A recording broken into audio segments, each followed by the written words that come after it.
今日同大家煮一個刺激味蕾嘅泰式酸辣五花肉。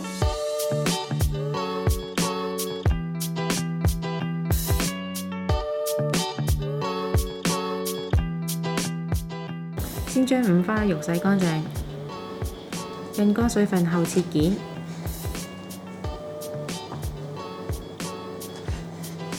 然後灑上胡椒粉同鹽，醃10分鐘。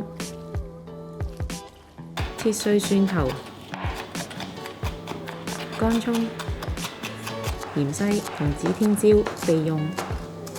加少少油喺鑊中，開中大火燒熱後，放入五花腩煎到兩面上色，然後轉細火將五花腩煎到全熟，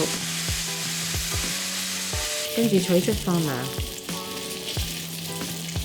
用另一個鍋煮醬汁，加油落鑊，開中火燒熱後，先炒香蒜頭、乾葱，再加入指天椒爆炒，之後再加入水、